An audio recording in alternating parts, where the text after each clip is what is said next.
Well, today is the culmination of our theme year on Lives of Courage. Ever since September of last year, we have been exploring different topics and lives of people who are examples of courage that we can learn from. We've looked at a lot of different dimensions of courage over those months. We began our year by talking about stories that expressed what we called moral alchemy, or transforming the lead of our lives into gold. We talked about the courage that it takes to create and to put those creations out into the world and to share them. We talked about so often courage is seen as this big thing, but we talked about everyday acts of courage, like saying, I love you, or I'm sorry, or letting go. And we ended our year during our Lenten season by talking about the courageous risks that we take in our lives. It's been a very full and rich year. And so, part of a year of courage for us, if we're wrapping it up, means doing something that's uncomfortable and not normal for us, which means instead of a one-voice sermon today, we each had different and rich experiences from the year. As we know, we heard from some of you last week who reflected back to us on your experience. And so we thought today, instead of a single voice preaching, we would be in a little bit of a dialogue with each other and have the courage to see where that went and see how that works out. One of the first questions that we came to in this was, what stood out to us? We asked you last week, what stood out to you this year? And we asked ourselves that same question. And Daniel, why don't you start? What stood out to you this year? Yeah, I think one of the things that stood out to me was how we started the year, telling stories of people who made a move in their lives that was courageous. And I preached a sermon, not to recap everything, but I preached about Christian Picciolini, who was a white supremacist Nazi party member who turned his life into a life of empathy and helping people leave those white supremacy movements. And what stood out for me was the change that happened in him, where they recruited him from a sense of pride, turned that into a movement of fear, and then used that to name his enemies, increase his rage, and move him to violence to the point where he was actually committing violent crimes. And then what happened was he had this moment while he was beating this young black man where he met eyes with him and realized that they were the same. And what stood out for me in that story and really has been sort of haunting me all year was this notion that courage begins by transforming the most fragile parts of ourselves, those places of fear and those places of pain and suffering. Beth? What stands out to me also originates in the early part of the year. One of the first sermons of the year that I preached was about Maya Angelou, telling her story of courage. And for those who may not be familiar with it, it's a story of real trauma and pain being transformed into something good and life-giving and powerful. She was, as a young child, molested by a family member. In court, she lied and said that nothing had happened. And a few days later, the man who hurt her was found dead. And after that point, she went mute for 5 years, talked to nobody except for her brother. She was convinced that her voice was evil and that it had caused this man's death. But during those 5 years, she was encouraged by a mentor who helped her to really understand her own worth and power and to overcome the shame that was part of that experience. And she also spent hours and hours reading and reciting and memorizing poetry and prose from great writers throughout history. And it was this experience that allowed her own voice, to take on new meaning for her. Rather than imprisoning her in fear, words began liberating her.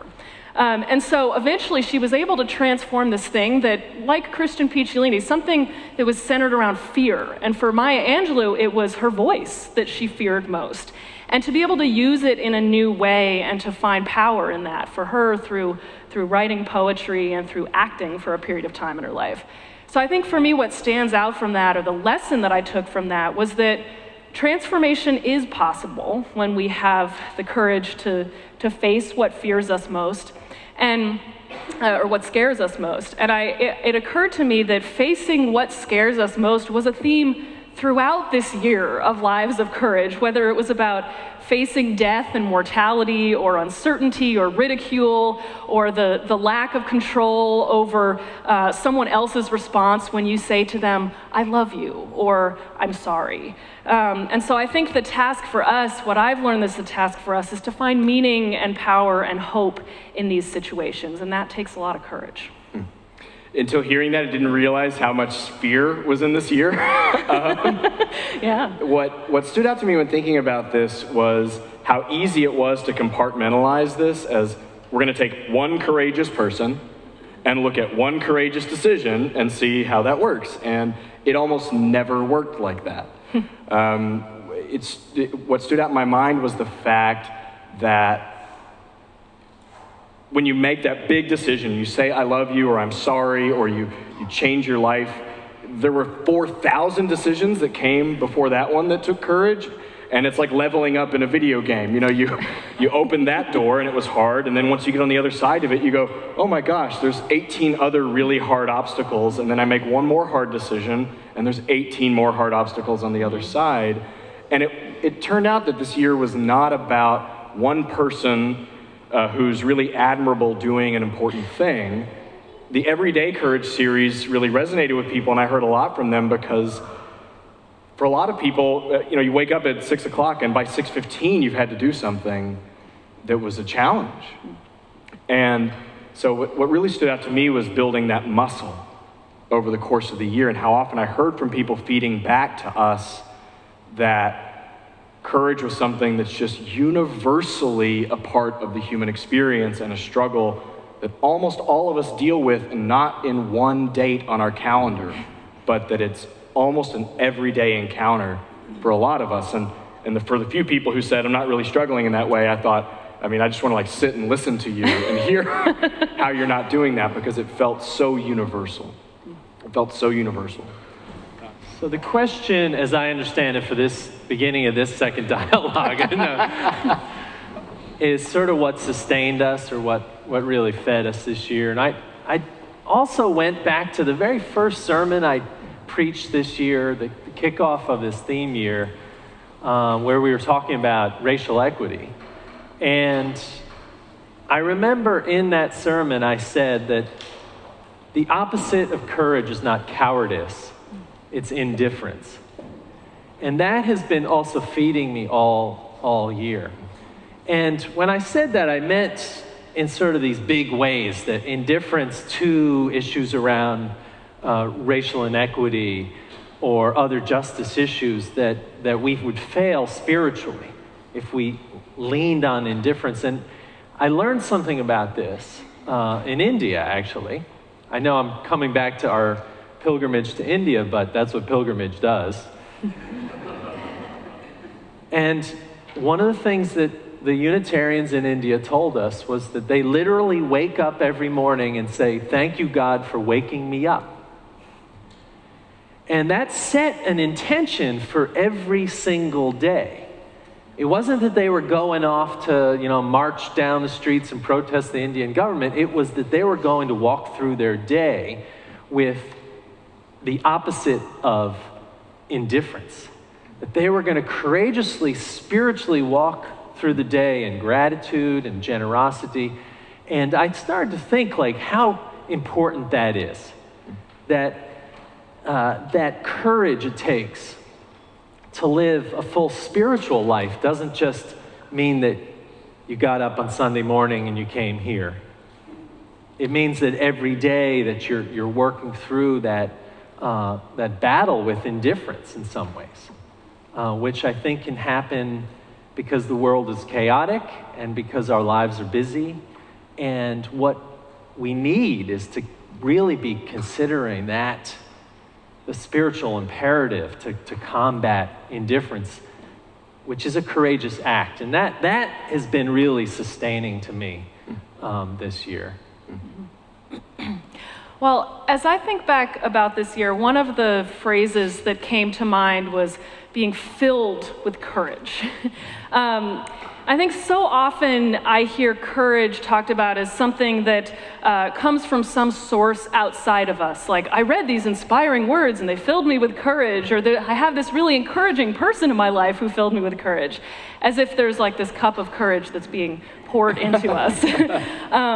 But I think what became really clear for me this year, a truth, sort of a spiritual truth about courage, is that courage is more of a swelling of something within us, a swelling of our hearts. Of course, heart is the root word of courage. So I think that courage, more so than something, being given to us, is something that it's what swells up when we draw on the resources within us. One of the things that you, the congregation, or somebody in the congregation wrote last week when we asked you these questions about this year of courage was somebody referenced the lessons of the opening retreat for the 9th grade coming of age Odyssey year, which is structured around the story of the Wizard of Oz.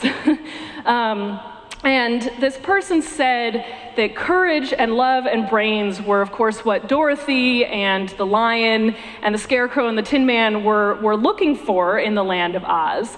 And that these are qualities and things that all of us are looking for no matter what age we are, but that we need to look for them inside, that they are there. We're not going to get them from some place out there in the land of Oz.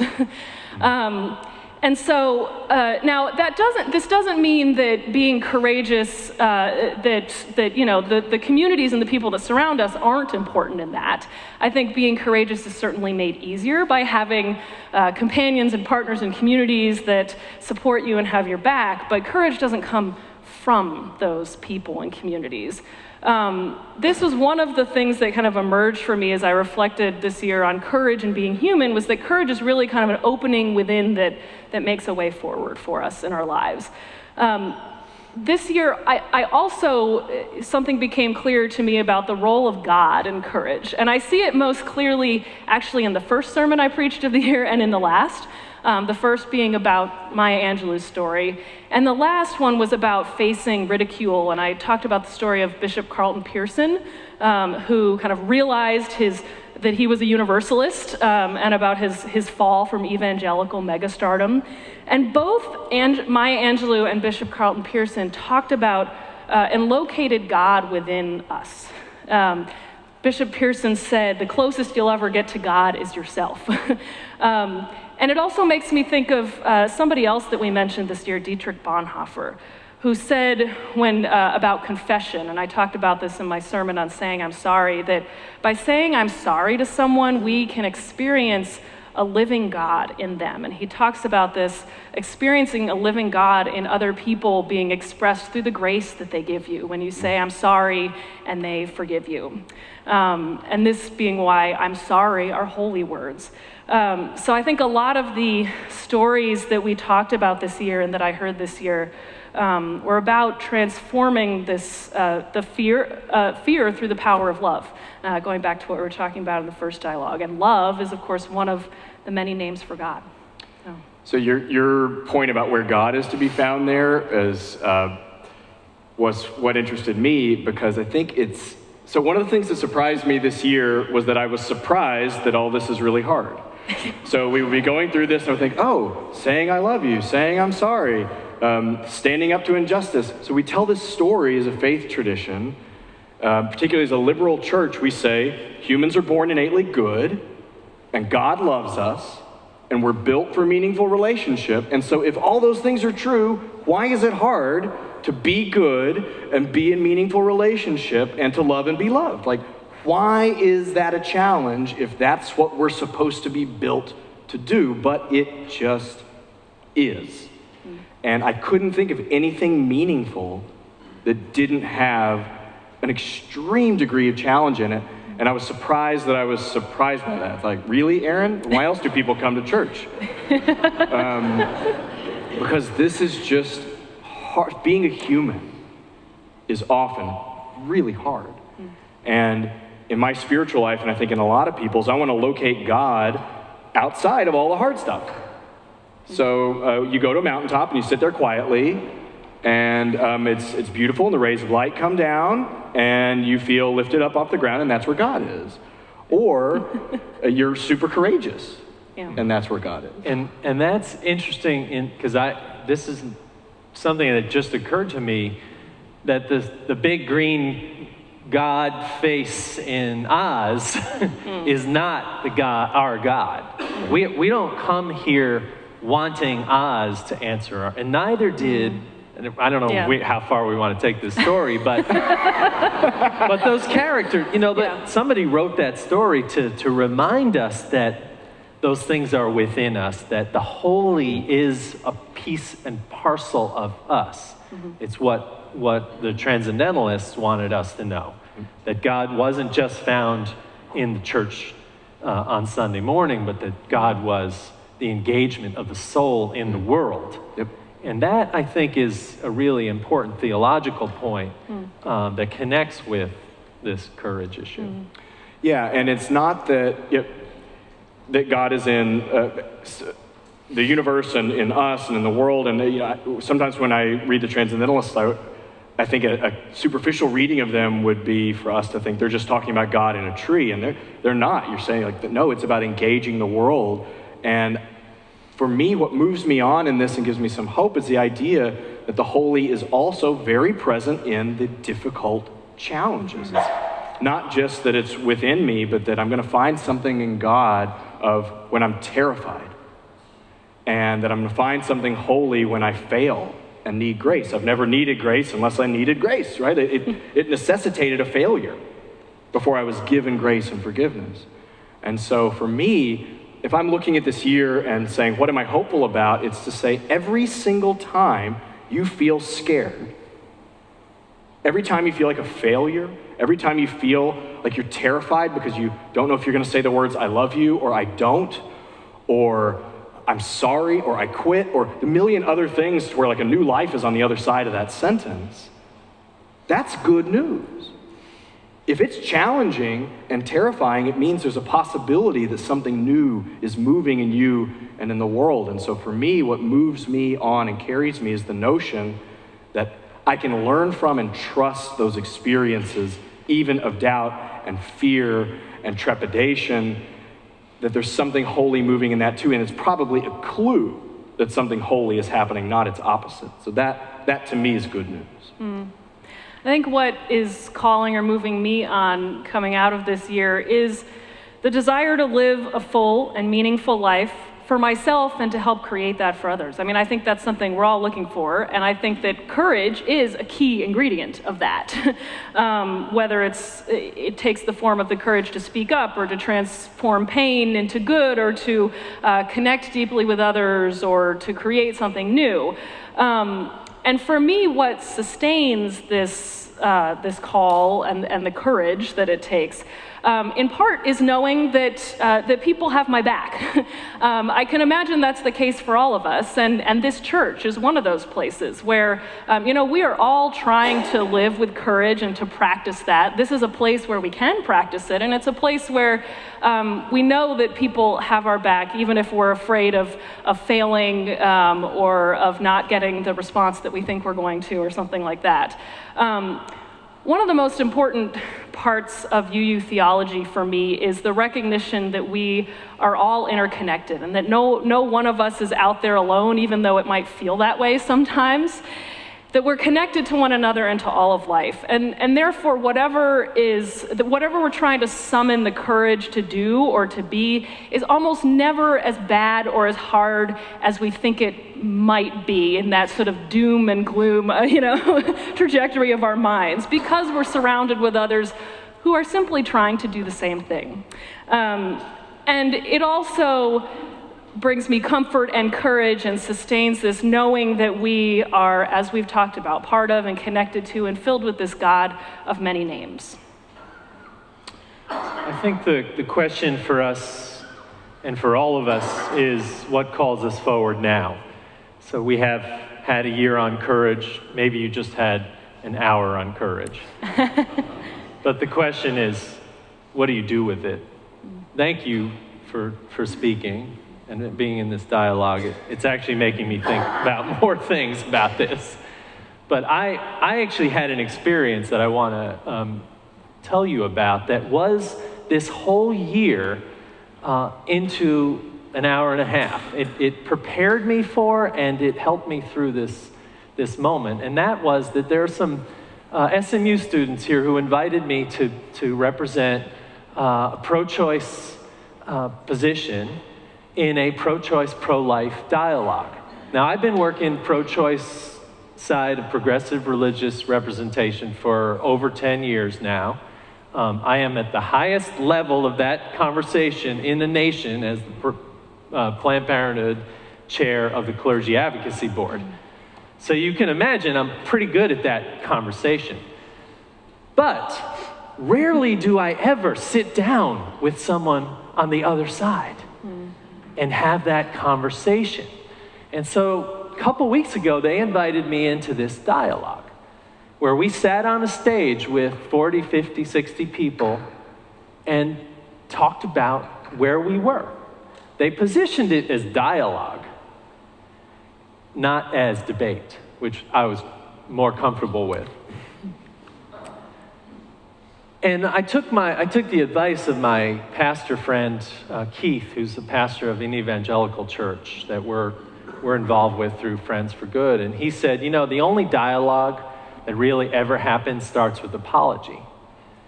And so the first thing I said to the pro-life side of the panel was, I'm sorry if we've depicted you somehow as evil or wrong. And during that opening dialogue, I think the little surprised them a little bit. They returned that apology. And that was the beginning of dialogue. Now, I was going in, I noticed in my body an incredible amount of fear until that moment transformed. And then instead of trying to, at least from my point of view, instead of trying to convince each other of our position, we were trying to actually see and hear each other.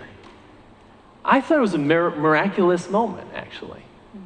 So I took that fear and I turned it into this moment of dialogue. Now, the amazing thing is we both agreed on comprehensive sexuality education. I thought that was a great thing. Why that surprised me, I don't know. They want fewer abortions, so how do you get there? You teach people about their bodies, right? So that was a great outcome. But a more important outcome was that for me, at least, this whole year had prepared me in this way, asking me to confront my fear and move toward the humanization of other people. That it took courage for me to actually see this other side. And in the dialogue, what kept happening was I kept coming back to this, that we're not going to solve our differences unless we see each other as human beings. And that, I think, is true in our world today. If there's one call for all of us that we've been talking about all year, it's to the call to humanize those who we disagree with and to engage past the fear and that deep insecurity with a moral and spiritual imperative to call on courage that we can call on to heal the world we live in. And that, I think, is going to be living lives of courage when we can do that in small and large ways. And it begins with the combating of indifference and hearing our voice and being surprised by the holy and finding that within us are the resources we need to do this work, this spiritual work of courage in the world. So thank you for listening to us, and amen. Amen.